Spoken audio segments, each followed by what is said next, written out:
Assalomu alaykum hurmatli o'quvchilar. Bugungi kunda eng dolzarb muammolardan bo'layotgan har bir o'quvchining qo'lida telefon. Ular o'zi o'sha kitob o'qimay qo'yishdi.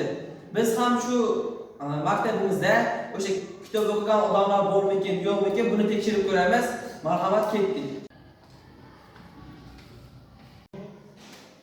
Assalomu alaykum, yaxshimisiz? Sizga bir savolim bor. Bersammi? Mayli, bering. Hozirgi kunda siz qaysi asarni o'qiyapsiz yoki o'qib tugatdingiz? Men hozirgi kunda Quyonlar saltanati asarini o'qib tugatdim. Bu haqida ozgina bizga ma'lumot bera Bu olasiz? asarda ikkita bola bo'ladi. Ular faqat olg'a yuradilar, orqaga chekinishmaydilar. Biz ham shulardan o'rnak olib, olg'a yurishimiz kerak. Hop, rahmat. Assalomu alaykum, yaxshimisizlar? Sizlarga bir savolim bor. Hozirgi kunda qaysi yozuvchining asarlarini yoki ruboiyat, dostonlaridan o'qimoqdasiz? Alisher Navoiyni.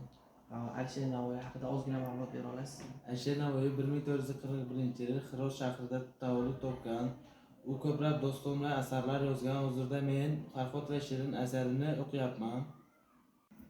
Sizchi? Zahriddin Muhammad Bobur 1483-yil 14-fevralda Andijonda tug'ilgan. U 12 yoshda taxtga chiqqan. Hindistonga 5 marta yurish qiladi. Asarlaridan Boburnomani o'qiyapman. Mana hammangiz ko'rdingiz, biz bu reyd o'tkazdik. Bizning maktabimizda ham kitob o'qiydigan o'quvchilar bor ekan. Bulardan siz ham o'rnak olishingizni istaymiz.